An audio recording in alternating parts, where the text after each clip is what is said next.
Hello friends, स्वागत है आपके अपने यूट्यूब चैनल लेट्स स्टडी पर।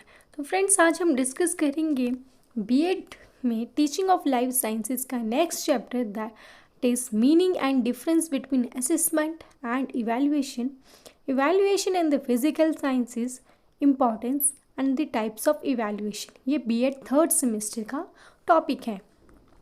तो चलिए अब हम शुरुआत करेंगे असेसमेंट के साथ। तो सबसे पहले इसमें है concept and the introduction. Concept and introduction हम डिस्कस कर रहे हैं असेसमेंट को। बेसिकली असेसमेंट है क्या?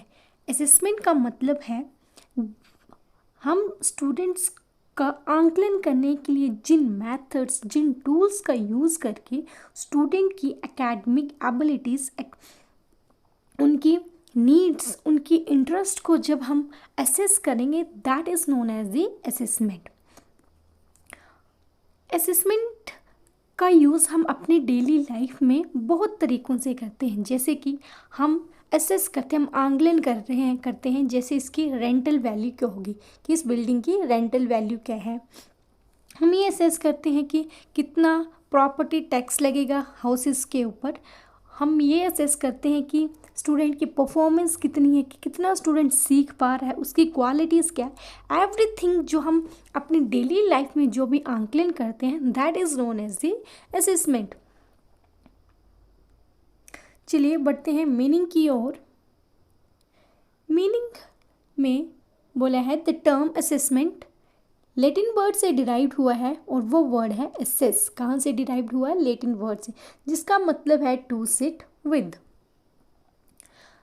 बेसिकली असेसमेंट एक सिस्टमैटिक प्रोसेस है जिसमें हम स्टूडेंट से रिलेटेड डाटा को कलेक्ट करते हैं, और उस डाटा को कलेक्ट करके हम ये जान पाते हैं कि उस स्टूडेंट को कितना आता है, कि कितना वो नॉलेज उसमें है, और उसे कितना सीखने की और क्या क्या सीखने की ज़रूरत है। हम अब किन किन तरीके से स्टूडेंट्स को आंकलन कर सकते हैं, स्टूडेंट को असेस कर सकते हैं।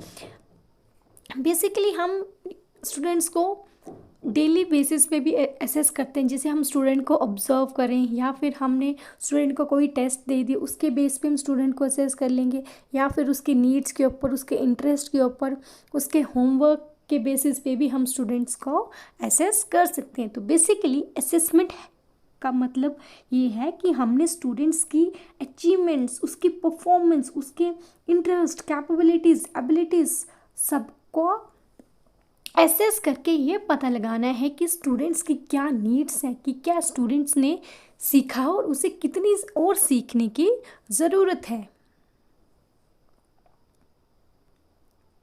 नेक्स्ट इज, अब असेसमेंट एक क्वालिटेटिव भी है और क्वांटिटेटिव भी है।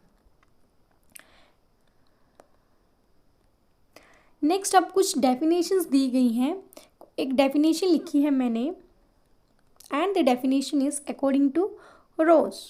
According to Rose, the term assessment will refers to the process of appraising the whole child or the entire educational system. बोला असेसमेंट एक ऐसा प्रोसेस है जिसमें हम स्टूडेंट्स की नीड्स, उसकी कैपेबिलिटीज़, उसकी इंटरेस्ट, सब कुछ का आंकलन करके एजुकेशन के स्टेटस को इम्प्रूव कर सकते हैं। नेक्स्ट इज, अब असेसमेंट की कुछ मैंने से करेक्टरिस्टिक्स लिखी हुई हैं। असेसमेंट लर्नर सेंटर है, टीचर डायरेक्टेड है, ऑनगोइंग प्रोसेस है, यहाँ दिखने रहा है, यहाँ से देखिए। असेसमेंट फॉर्मेटिव है। अब फॉर्मेटिव का मतलब है क्या? फॉर्मेटिव यानी कि स्टूडेंट का जो आंकलन करेंगे हम, यानी कि जो स्टूडेंट को असेस करेंगे वो डेली बेसिस पे। मतलब कि ये नहीं है कि स्टूडेंट के एंड में एग्ज़ाम होंगे, ऐसा नहीं है। स्टूडेंट को हर डे हम ऑब्जर्व करके उसको असेस करेंगे। ये कॉन्टेक्स्ट स्पेसिफिक है, ऑनगोइंग रहता है, और build one good teaching practices. चलिए अब हम डिस्कस करेंगे कैरेक्टरिस्टिक्स ऑफ द असेसमेंट। तो सबसे पहले connected to this some objectives. चाहे हम इम्प्लिसिट या फिर एक्सप्लिट असेसमेंट करें। अब इम्प्लिसिट है मतलब कि कि स्टूडेंट को नहीं पता है कि अभी उसका आंकलन हो रहा है। जैसे हम कोई टेस्ट नहीं ले रहे हैं पर उसके होमवर्क से भी हम उसको असेस कर रहे हैं, उसके बिहेवियर से भी उसको असेस कर रहे हैं हम। और एक्सप्लिट का मतलब उसका टेस्ट ले रहे हैं, उसका एग्ज़ाम ले रहे हैं। तो जिस तरीके से भी हम स्टूडेंट को असेस करें, उसका कुछ ना कुछ उद्देश्य होता है, उसका कुछ ना कुछ ऑब्जेक्टिव्स होता है। तो हम स्टूडेंट को असेस करें तो हमारा ऑब्जेक्टिव ये है कि स्टूडेंट्स ने क्या सीखा है और क्या नहीं सीखा और उसको कहाँ इम्प्रूव करने की ज़रूरत है। And the next point is, next characteristic है appraising the student about the level of their student assessment. Assessment informs student about the achievement in the different subject. Thus, an important feature of this concept enable the student to know how much they have learned and what are their strong points and the weak areas. बोला assessment के ज़रिए हम students के knowledge को पता लगा सकते हैं और स्टूडेंट्स को भी ये पता चल जाएगा कि उसके क्या वीकनेस है और उसके क्या स्ट्रॉन्ग पॉइंट्स हैं, यानी उसके कौन कौन से स्ट्रॉन्ग सब्जेक्ट्स, यानी कि उसका मैथ स्ट्रॉन्ग है या इंग्लिश स्ट्रॉन्ग है या फिर उसकी हिंदी अच्छी है। तो असेसमेंट के ज़रिए हमें और स्टूडेंट को ये पता लग जाता है कि उसे उसकी नीड्स क्या है, कि उसको और क्या क्या अभी सीखने की ज़रूरत है। चलिए बढ़ते हैं नेक्स्ट कैरेक्टरिस्टिक की तरफ, और कैरेक्टरिस्टिक है collecting the student achievement score. Under the assessment, teacher collect the student score and passes to them to the other concerned person. अब स्टूडेंट को टीचर असेस करेगा, उल्टा बोल दिया। अब टीचर स्टूडेंट को असेस कर रहा है और उसे असेस कर रहा है on the basis of examination. उसके एग्ज़ाम लेगा और एग्ज़ाम में अब स्टूडेंट को मार्क्स मिलेंगे, तो उन मार्क्सेस को वो उसके पेरेंट्स तक पहुंचाएगा और उन्हें ये बताएगा कि आपके बच्चे ने इतना सीखा और उसे यहाँ यहाँ इम्प्रूव करने की ज़रूरत है। और नेक्स्ट कैरेक्टरिस्टिक है feedback. Basically assessment student, teacher, parents और पॉलिसी मेकर्स को फीडबैक प्रोवाइड करती है कि हमारा एजुकेशन का स्टेटस कैसे, क्या जो हमने उद्देश्य बनाए थे वो टीचर स्टूडेंट फुलफ़िल कर पा रहे हैं कि नहीं, क्या जो हमने उद्देश्य बनाए कि बच्चों को इस चीज़ का ज्ञान इस क्लास तक हो जाना चाहिए, तो क्या वो उद्देश्य कंप्लीट हो गया है। वो फीडबैक वो फीडबैक प्रोवाइड करवाता है असेसमेंट। नेक्स्ट इज़, अब उसके कुछ पर्पसेस हैं। First is to collect and analyse and interpret the evidences to, इसमें स्टूडेंट की लर्निंग का पता चलता है, स्टूडेंट को फीडबैक मिलती है, स्टूडेंट की डेवलपमेंट होती है और टीचिंग लर्निंग प्रोसेस को भी इम्प्रूव करता है। चलिए अब असेसमेंट की साइकिल है। First is reflecting and planning for teaching and learning होगी, then gathering the evidences, then giving the feedback, and again the same process will be start. Next is the principle of assessment. अब assessment के principles है कि principle of continuity, कि assessment ऐसा नहीं होना चाहिए कि एंड में ही हो, असेसमेंट ऑन गोइंग होना चाहिए ड्यूरिंग द क्लास या फिर डेली बेसिस के ऊपर। Next point is principle of bringing the modification and the improvement. तो असेसमेंट का सिद्धांत ये है कि हमने स्टूडेंट के बिहेवियर में मॉडिफिकेशन लाना है। Next is totality of an experience, students को एक्सपीरियंस होना चाहिए, जो उस पर्टिकुलर क्लास के लिए जो सिलेबस फ्रेम आउट किया गया वो स्टूडेंट्स को अचीव करना है, उसे उस नॉलेज को ग्रहण करना है। Next is principle of knowing what to be measured and, उसका ये सिद्धांत है हमने ये भी चेक करना है कि स्टूडेंट ने कितना सीख लिया है और कितना उसको अभी इम्प्रूव करने की ज़रूरत है। और नेक्स्ट इसका सिद्धांत है कि हमने टाइम टू टाइम अलग अलग टूल्स का यूज़ करके स्टूडेंट का आंकलन करना है। नेक्स्ट अब इसके कुछ इंपॉर्टेंसेस भी लिखे हैं कि improvement over the time, motivate the students को मोटिवेट करता है, टीचिंग मैथड्स को भी इवैल्यूएट करता है, स्टूडेंट्स को रैंक प्रोवाइड करता है on the basis of their capabilities. चलिए अब था difference between the assessment and evaluation topic में, तो हम डिस्कस करेंगे असेसमेंट और इवैल्यूएशन के बीच में डिफरेंस। बेसिकली असेसमेंट जो होता है ऑन गोइंग रहता है, मतलब कि डेली हम स्टूडेंट को ऑब्जर्व करेंगे उसके होमवर्क के प्रोजेक्ट के बेस पे। बट इवैल्यूएशन ऐसा नहीं है। इवैल्यूएशन का मतलब है स्टूडेंट को पास करके हमने ये देखना है स्टूडेंट को स्कोर ग्रेड्स प्रोवाइड करवाने हैं।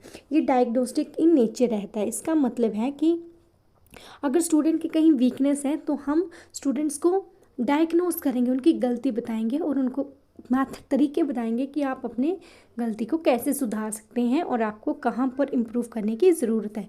बट इवैल्यूएशन में ऐसा नहीं होता है। इवैल्यूएशन में तो मान लीजिए ऐसे लास्ट टर्म आपके एग्जामिनेशन हो रहे हैं तो क्या टीचर बोलेंगे आप दोबारा पेपर दीजिए? ऐसा नहीं होगा। तो ऐसा नहीं होगा, आप वहाँ पे फेल हो जाओगे, मतलब आपको दोबारा सुधार करने का मौका नहीं दिया जाएगा। बेसिकली असेसमेंट फीडबैक प्रोवाइड करवाती है और ये फीडबैक नहीं प्रोवाइड करवाती है।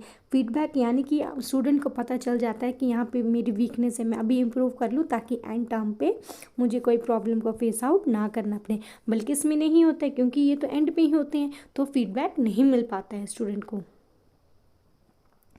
नेक्स्ट इज़ ये फॉर्मेटिव रहता है। फॉर्मेटिव यानी कि ऑन गोइंग रहता है, on going the teaching learning process during पूरे साल तक ये असेसमेंट चला रहता है और ये एंड में ही होता है। ये प्रोसेस ओरिएंटेड होता है और ये प्रोडक्ट ओरिएंटेड होता है। इसमें जो the measurement standards are absolutes, मतलब जो तरीके हैं स्टूडेंट्स के परफॉर्मेंस को असेस करने के लिए वो डिफरेंट हम यूज़ कर सकते हैं। बट इसमें बेसिकली एक ही रहता है, वो कि एंड टर्म एग्जामिनेशन। इसमें स्टूडेंट को हम कोई ग्रेड नहीं देते हैं असेसमेंट में, बट वैल्यूएशन में हम उसको जैसे A+ दे दिया, कुछ भी ग्रेड देकर उसको नेक्स्ट क्लास में पास आउट कर देते हैं। नेक्स्ट इज़ द असेसमेंट के ज़रिए हम लर्निंग की क्वालिटी को इम्प्रूव कर सकते हैं। बट इस केस में ऐसा नहीं हो सकता है क्योंकि इसमें तो हम स्टूडेंट्स को रैंक दे देते हैं first, second, third, fourth, fifth, तो ये क्वालिटी को इम्प्रूव नहीं कर रहा है। जैसे कि जो वीक स्टूडेंट है वो वीक ही रह जाएगा क्योंकि उसको मौका नहीं मिल रहा है अगेन अपना पेपर देने के लिए, पर ऐसा होता भी नहीं है। तो बेस्ट तो होता है असेसमेंट है, बट इवैल्यूएशन को भी हमें लेके चलना पड़ता है क्योंकि स्टूडेंट्स को नेक्स्ट क्लास में भी तो जाना है। ये बेसिकली ऑब्जर्वेशन के ऊपर बेस्ड है और ये on the quality of set standards.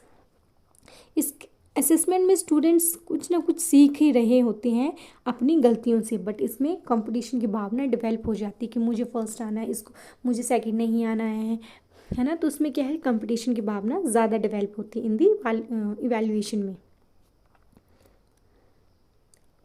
The criteria for the assessment is set up by both the parties jointly. The criteria for the evaluation only set by them.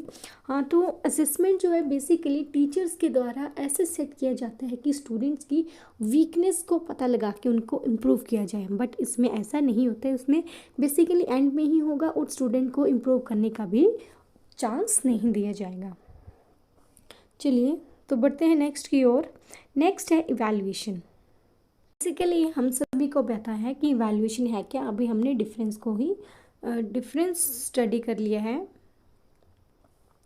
तो evaluation basically है क्या। Evaluation का मतलब है एक ऐसा process है जिसमें हम स्टूडेंट्स को ग्रेड्स देके उन्हें नेक्स्ट क्लास में प्रमोट करते हैं। यानी कि बोलने के मतलब ये एंड टर्म में हम एग्जामिनेशन को कंडक्ट करके स्टूडेंट्स की लेवल को देखते हैं, उन्हें ग्रेडिंग देते हैं। बेसिकली इसमें इवैल्यूएशन में कोई फीडबैक भी नहीं मिलती स्टूडेंट्स को और ना ही उन्हें इम्प्रूव करने का मौका मिलता है और ना ही उन्हें अपने वीकनेस को इम्प्रूव करने का चांस मिलता है। तो बेसिकली मीनिंग है इवैल्यूएशन का मतलब है, इवैल्यूएशन डिराइव हुआ है वैल्यू प्योर से, जिसका मतलब होता है वैल्यू ऑफ एन थिंग और आइडिया। बेसिकली इवैल्यूएशन एक कॉम्प्रिहेंसिव प्रोसेस है क्योंकि ये एंड टर्म में होता है और एंड टर्म में जब आपके एग्ज़ाम होंगे तो आपको पूरा सिलेबस दिया जाता है। तो ये कॉम्प्रिहेंसिव प्रोसेस है और टीचर के ऊपर भी स्ट्रेस रहता है क्योंकि टीचर्स को स्टूडेंट्स की ग्रेड करते हैं और उन्हें मार्क्स देके नेक्स्ट क्लास में प्रमोट आउट किया जाता है।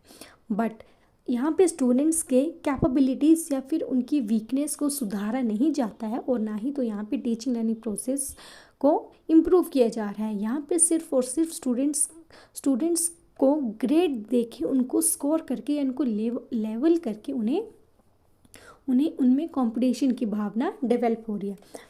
नेक्स्ट इज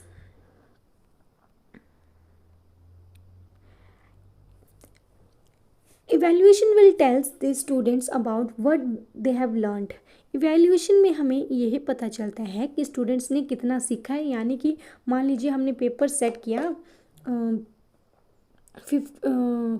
50 का तो नहीं, 100 का पेपर सेट किया और उसके मार्क्स आए 50, तो इससे हम ये इवैल्यूएट करेंगे कि स्टूडेंट को सिर्फ 50% ही सिलेबस आता है। यानी कि उस जो हमने उद्देश्य फ्रेम किए थे उस पर्टिकुलर सिलेबस को लेके कि उसे इन सब चीज़ों का ज्ञान हो जानी चाहिए कि वो वो नॉलेज अचीव नहीं किया है, मतलब उसे 50% ही उस सिलेबस का नॉलेज है। तो अब यहाँ पे क्या होगा, स्टूडेंट्स को चांस नहीं मिलेगा अपनी लर्निंग को इम्प्रूव करने के लिए। यहाँ पर बेसिकली स्टूडेंट को लेवल किया जाता है। अगर मान लीजिए आपके पासिंग मार्क्स 35 थे और आपने स्कोर किए हैं 30, तब यहाँ पे आपको नेक्स्ट क्लास में प्रमोट नहीं किया जाएगा, अपनी क्वालिटी अपनी लर्निंग को इम्प्रूव करने का मौका नहीं दिया जाएगा और उन्हें क्या किया जाएगा, फेल कर दिया जाएगा और वो वही उसी क्लास में रहेंगे। नेक्स्ट है यहाँ पे मैंने डायग्राम बनाया हुआ है कि इवैल्यूएशन इज़ क्वांटिटेटिव, जैसे टेस्टिंग भी होती है, और क्वालिटेटिव इन्फॉर्मल ऑब्जर्वेशन भी होती है। तो ये एक वैल्यू जजमेंट है, गुड लर्निंग है, इसमें गुड लर्निंग हो जाती है। नेक्स्ट जब कुछ डेफिनेशंस दी गई हैं, तो पहली डेफिनेशन है according to Hanna, evaluation is the process of gathering the evidences और the changes in the behaviour of all the student as they process through the school. Evaluation के ज़रिए हम स्टूडेंट का डाटा कलेक्ट करेंगे। कैसे? On the basis of exam conduct करके हम students के उनके बिहेवियर में चेंज आया या नहीं, यानी कि उन्होंने जो कंसेप्ट है, जो थ्योरीज हैं, उनको अच्छे ढंग से समझा है या नहीं। Next is according to the Carter good evaluation is the process of judging the value और the amount of something by the use of standard appraisal.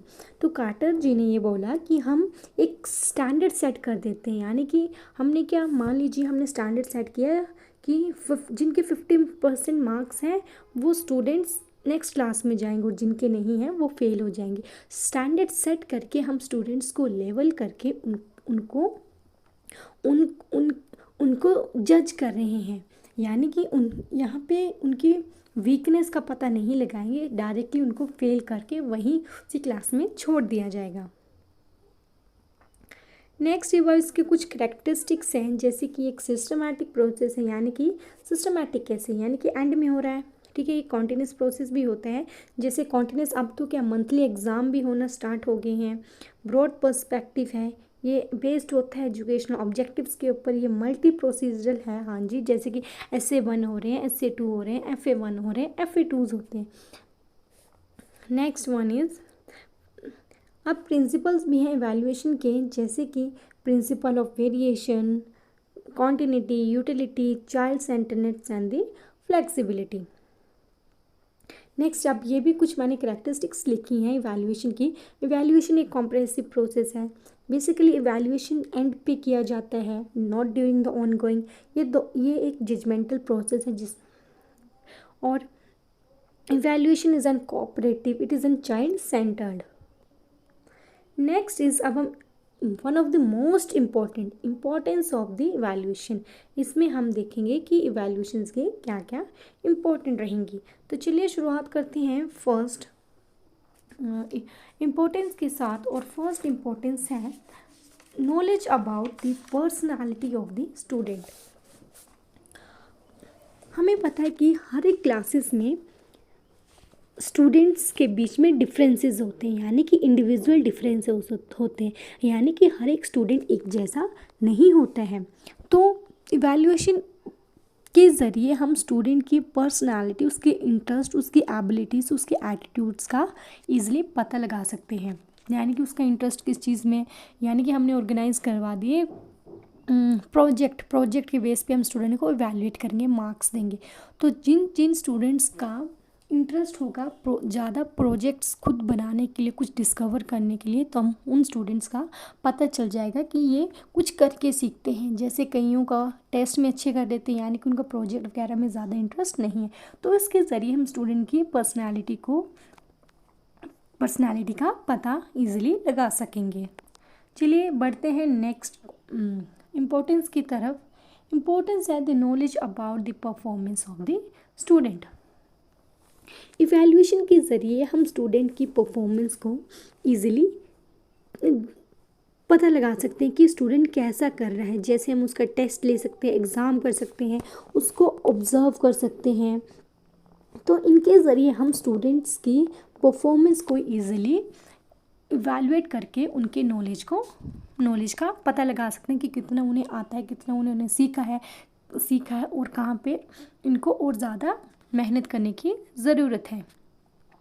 Next is the basis of admission. अब ये main point है कि जैसे कि आपने BEd में ही admission लिया है, बीएड में एडमिशन ली थी तो आपको एक टेस्ट देना पड़ा था, and that is entrance test.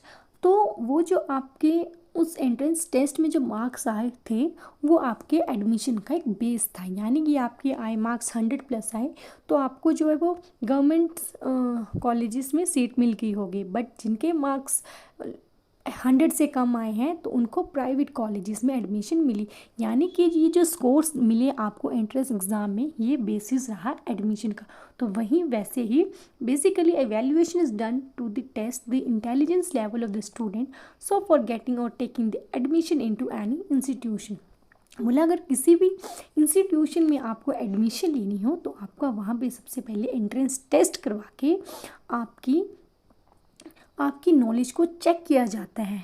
तो इवैल्यूएशन के ज़रिए हम यानी कि स्टूडेंट्स को कॉलेजेस में एडमिशन मिल रही है। नेक्स्ट इम्पोर्टेंस है हेल्पफुल इन द क्लासिफिकेशन। अब evaluation help the teachers to classify the student on the basis of marks obtained। Evaluation के ज़रिए टीचर स्टूडेंट्स को क्लासीफाई करेंगे किसके बेस पे, उनके कितने कितने मार्क्स आए हैं उसके आधार पे, उसके बेस पर स्टूडेंट्स को क्लासीफाई करेंगे। यानी कि जिनके 100 मार्क्स आए वो तो भाई जीनियस है, उनको बोल देंगे टीचर तुम तो जीनियस हो, और 80% उनको एवरेज बोलेंगे, 50% जिनके आए होंगे वो वीकर होंगे, और लेस देन 40% जिनके 40% से कम आएंगे उनको स्लो लर्नर बोल दिया जाएंगे। यानी कि इवैल्यूएशन के ज़रिए हम स्टूडेंट्स को क्लासीफाई कर रहे हैं ऑन द डिफरेंट कैटेगरीज की, कौन जीनियस है, कौन एवरेज है, कौन वीकर है, कौन स्लो लर्नर है। चलिए नेक्स्ट इम्पोर्टेंस है modification in the teaching learning methodology. तो इवैल्यूएशन के ज़रिए टीचर को ये पता लग जाता है कि जिस तरीके से, जिस मेथड से वो स्टूडेंट्स को पढ़ा रहा है, क्या उस मेथड के ज़रिए स्टूडेंट्स जो मैं पढ़ा रहा हूँ उसे समझ पा रहे हैं या नहीं। तो उसके लिए टीचर ने क्या किया, एग्ज़ाम मतलब उसने टेस्ट रखा और टेस्ट में देखा कि स्टूडेंट्स ने अच्छा स्कोर नहीं किया है, मैक्सिमम स्टूडेंट्स ने अच्छे मार्क्स नहीं लिए, तो टीचर को ये पता लग जाएगा कि कहीं ना कहीं मेरी गलती होगी पढ़ाने में, यानी मैंने अच्छे मैथड्स यानी अलग अलग मैथड का यूज़ करके नहीं पढ़ाया होगा और स्टूडेंट को अच्छे ढंग से समझ नहीं आया होगा। तो इसके ज़रिए टीचर अपने टीचिंग का मेथड को चेंज करके वो दोबारा पढ़ाएगा और स्टूडेंट्स को अच्छे ढंग से समझाने की कोशिश करेगा। Next is provide the guidance. Provide the guidance.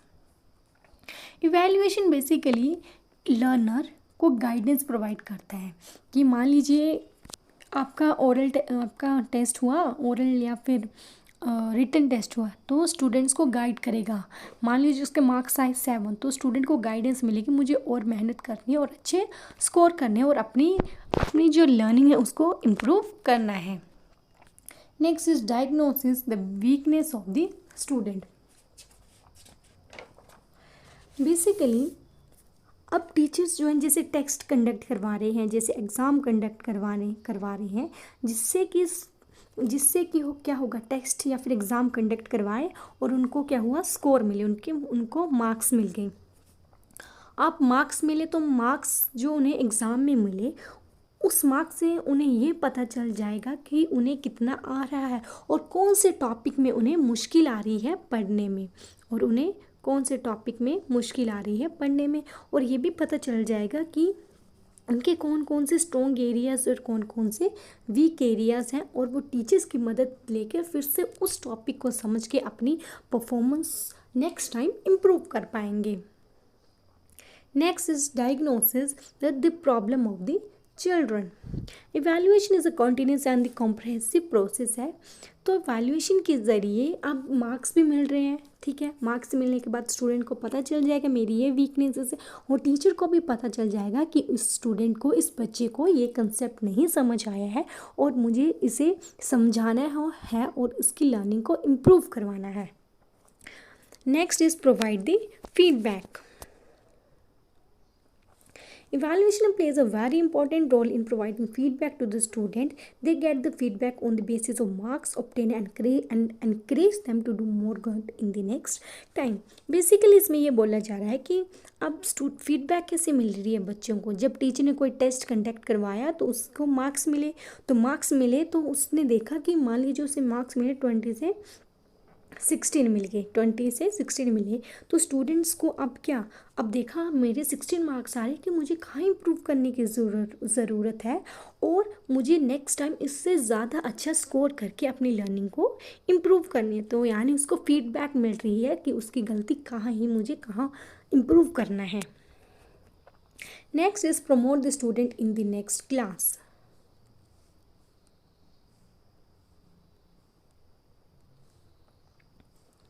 Basically अब क्या होता है कि इवैल्यूएशन में एग्ज़ाम कंडक्ट किए जाते हैं eight the end of semester. तो जिन स्टूडेंट्स के मार्क्स अच्छे आ रहे हैं, यानी 50% मार्क्स ले लिए उन्होंने, स्कोर कर लिया, तो वो तो स्टूडेंट्स क्या होंगे, नेक्स्ट क्लास में पास आउट हो जाएंगे। बट जिन स्टूडेंट की लेस देन 50% मार्क्स हैं वो फेल हो जाएंगे, उसी क्लास में रह जाएंगे, यानी कि वो नेक्स्ट क्लास में आगे नहीं जा पाएंगे, उन्हें दोबारा वही क्लास पढ़नी पड़ेगी। तो इवैल्यूएशन के ज़रिए स्टूडेंट्स जो है ईजिली नेक्स्ट क्लास में प्रमोट हो सकते हैं। Next is to clarify the objective of the education, and another importance of the evaluation is to clarify the objectives of education. The objective of the education is to change in learner behavior. By evaluation a teacher can prove change to learner behavior. अब basically education का main उद्देश्य यही है कि हमने बच्चे के behaviour में बदलाव लाना है, कि यानी कि उसे बेसिक नॉलेज, बेसिक कंसेप्ट आज समझ आए और उसके व्यवहार में बदलाव आए। तो इवैल्यूएशन के ज़रिए हम उन ऑब्जेक्टिव्स को भी इजीली अचीव कर पाएंगे। Next is know the pace of the learning. अब evaluation process help the student to know about his pace of the learning. तो अब इवैल्यूएशन के ज़रिए स्टूडेंट्स को पता चल जाता है कि मेरी जो लर्निंग याद करने की क्षमता कैसी है, कि मैं स्लो लर्नर हूँ कि फास्ट लर्नर हूँ। तो जैसे टेस्ट कंडक्ट करवाया, टीचर ने दे दिया, मान लीजिए 5 चैप्टर्स का टेस्ट दिया है और उस बच्चे ने 2 चैप्टर्स ही लर्न कर पाए, तो इवैल्यूएशन के ज़रिए स्टूडेंट्स को अपनी लर्निंग की पेस का भी पता चल पाता है और उसके ज़रिए वो अपनी परफॉर्मेंस को फर्दर इम्प्रूव, उसके ऊपर काम करके उसको इम्प्रूव कर पाएगा। Next is help in providing the marks. Basically evaluation क्या करता है, इवैल्यूएशन के ज़रिए स्टूडेंट्स को मार्क्स मिलते हैं। मार्क्स मिल के उन्हें फर्दर ये पता चलता है कि उनके स्ट्रॉन्गर पॉइंट क्या है, वीकनेसेस क्या है, कैसे वो फर्दर अपनी लर्निंग को इम्प्रूव करेंगे, कहाँ उनमें कमी आ रही है, कि क्या चीज़ उन्हें समझ नहीं आ रहा है। तो मार्क्स के बेस पे स्टूडेंट क्या करेंगे, अपने आप को मतलब कि अपने आप को क्या करेंगे, वो अपने आप को जानेंगे कि कहाँ उनकी गलती रह रही है, कौन सा कंसेप्ट उन्हें समझ नहीं है, कौन से टॉपिक में उन्हें प्रॉब्लम आ रही है, और फिर वो टीचर से कंसल्ट करके अपने उस टॉपिक को समझ पाएंगे और अपनी लर्निंग को फर्दर इम्प्रूव कर पाएंगे। नेक्स्ट इज़ अब कुछ अनदर इम्पॉर्टेंसेस भी लिखी हैं, जैसे कि helpful in planning of education, improvement in educational process, suggesting the relevant remedial programmes organise कर देंगे। हमें स्टूडेंट के इंटरेस्ट का पता चलेगा, ग्रेड करेंगे, इंडिविजुअल डिफरेंसेस का भी पता चले जाएगी कि। Next is types of evaluations. Basically evaluation के 4 टाइप्स हैं। First type is formative, summative, diagnostic and the placement evaluation. चलिए शुरुआत करते हैं फॉर्मेटिव इवैल्यूएशन के साथ। Formative evaluation basically during the teaching learning process के दौरान होती है, मतलब कि ये ऑन गोइंग रहती है, यानी इसको एंड में कंडक्ट नहीं किया जाता है, डेली बेसिस पे की जाती है, जैसे होमवर्क के बेसिस पे, उसके प्रोजेक्ट के बेस पे, असाइनमेंट के बेस पे, डेली बेसिस पे उसे ऑब्जर्व किया जाएगा, वो क्लास में उसका बिहेवियर कैसा है उसके बेसिस पे उसे ऑब्जर्व किया जाता है। बेसिकली एक कंटिन्यूस फीडबैक मिलती है दोनों टीचर और स्टूडेंट को भी। बेसिकली जो फॉर्मेटिव वैल्यूएशन है वो ऑनगोइंग प्रोसेस के दौरान होती है। हमें ये तो इस फॉर्मेटिव वैल्यूएशन के ज़रिए टीचर और स्टूडेंट को ये पता लग जाता है कि किसकी स्टूडेंट ने कितना सीखा और उसकी कमियां क्या है, मैं इसको कैसे सुधार सकता हूँ, क्या मैं अपनी टीचिंग में चेंजेस ला के बच्चों को अच्छे ढंग से समझा सकता हूँ। नेक्स्ट इज़ अब फॉर्मेटिव वैल्यूएशन आप कर सकते हैं, जैसे क्विज़ेस का क्वेश्चन असाइनमेंट दे दिए, उसको ऑब्जर्व करके स्टूडेंट के आंसर को सुन के उसके क्या पॉइंट व्यूज़ हैं किसी पर्टिकुलर टॉपिक को लेकर, इसके ज़रिए आप स्टूडेंट्स को इवैल्यूएट कर पाओगे। नेक्स्ट इज़ अब इसके कुछ कैरेक्टरिस्टिक्स हैं। ये लर्निंग का इंटीग्रल प्रोसेस है, ये अक्सर मतलब ऑनगोइंग रहता है, ये स्टूडेंट को रिइंफोर्समेंट प्रोवाइड करता है, लर्नर को मोटिवेट करेगा, उसको स्कोर्स और ग्रेड्स नहीं दिए जाएंगे जिसमें कि उनमें क्लासिफिकेशन की भावना नहीं आएगी, डिस्क्रिमिनेशन की भावना नहीं आएगी। ये बेसिकली इसमें ज़्यादा टाइम नहीं लगता कंडक्ट करने के लिए, कभी भी ऑनगोइंग ही रहता है बेसिकली ज़्यादातर तो ये। नेक्स्ट अब इसके कुछ स्टेप्स हैं। तो पहला स्टेप है डिज़ाइन करेंगे, फिर एक्सपेरिमेंट कंडक्ट किया जाएगा, डेटा को कलेक्ट किया जाएगा, एनालाइज किया जाएगा, और लास्ट स्टेप नेक्स्ट फिर कंक्लूड करके रीडिज़ाइन किया जाएगा। Next is summative evaluation.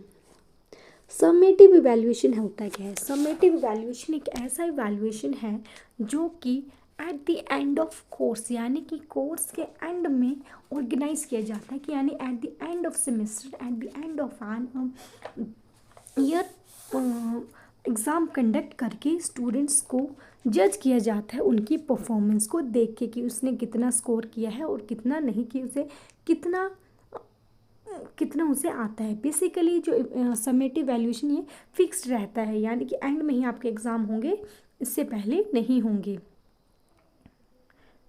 Basically इसमें स्टूडेंट की परफॉर्मेंस को जज किया जाएगा किसके आधार पर? उनके मार्क्स के बेसिस पे, कि स्टूडेंट को अच्छा इतना स्कोर किया मतलब वो अच्छा नहीं है पढ़ने में, अच्छा उसने 80%, अच्छा चलो वो एवरेज है, अच्छा उसने 90% स्कोर किया, वाह वो तो जीनियस है, वो तो उसको हम रैंक कर देंगे। समेटिव वैल्यूएशन को देख के हम स्टूडेंट्स की रैंकिंग कर देते हैं। नेक्स्ट इस अब इसके कैरेक्टरिस्टिक्स है, ये जजमेंट, हाँ जजमेंटल है नेचर में। इसमें स्टूडेंट्स जो ऑब्जर्व नहीं करते स्टूडेंट को, बेसिकली उन्हें मार्क्स दे के उनको क्लासीफाई कर देता है। नेक्स्ट इज़ इसमें ग्रेडिंग वगैरह दी जाती है स्टूडेंट्स को, स्टूडेंट की डिफ़िकल्टीज़ या फिर कहाँ प्रॉब्लम आ रही है, क्या इनकी वीकनेस है, इसको पिन पॉइंट नहीं किया जाता है। चलिए अब इसके कुछ स्टेप्स हैं। फर्स्ट स्टेप इज़ गोल को डिटरमाइन करना, देन सिलेक्ट करना डिज़ाइन को, देन इवैल्यूएट मेजर्स को सिलेक्ट कि क्या क्या हमने तरीके से स्टूडेंट का आंकलन इवैल्यूएशन करना है, डेटा को कलेक्ट करना है, फिर एनालाइज करना है, एंड देन लास्ट में रिपोर्ट सबमिट करनी है। Next is the diagnostic evaluation. Diagnostic evaluation is usually done in the beginning of the teaching learning process in order to find out the specific weakness and the strength either on an individual or at the class level. Basically diagnostic evaluation एक ऐसी evaluation है जिसमें हम students, ये beginning में ही होती है पता लगाने के लिए कि कितना स्टूडेंट्स को आता है और उसके क्या स्ट्रोंगर पॉइंट है, क्या वीकनेस है और उसे कहाँ इम्प्रूव करने की ज़रूरत है, मैं कैसे बच्चे को सुधार सकती हूँ।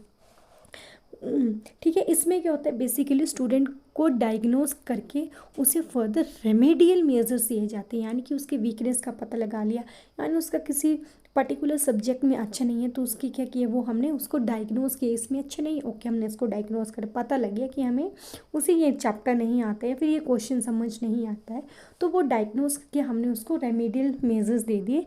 रेमेडियल मेजर यानी उनको हमने फर्दर उस टॉपिक को अच्छे से समझाया और उसकी परफॉर्मेंस या लर्निंग को इम्प्रूव किया।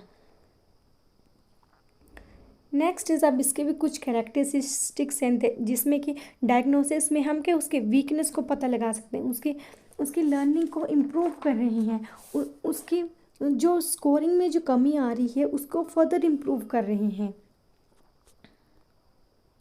Next is the placement evaluation. Basically, the placement evaluation is designed to place the right person in the right place. Placement evaluation का मतलब है हमने स्टूडेंट्स को इवैल्यूएट करके हमने ये जाना कि स्टूडेंट्स की नीड्स, उसकी एबिलिटीज़, उसका इंटरेस्ट किस फील्ड में है। फिर अगर मान लीजिए स्टूडेंट्स का इंटरेस्ट साइंस की तरफ ज़्यादा है तो हमने उसको मैक्सिमम अपॉर्चुनिटीज़ दे के आगे चल के साइंस की ही कुछ फर्दर स्टडीज़ करवानी है, यानी उसको उसकी नीड्स को पहचान के, उसकी एबिलिटीज़ कैपेबिलिटीज़ को पहचान के उसको सही दिशा देकर उसे उस ही फील्ड में पहुंचाना है। That is known as the placement evaluation.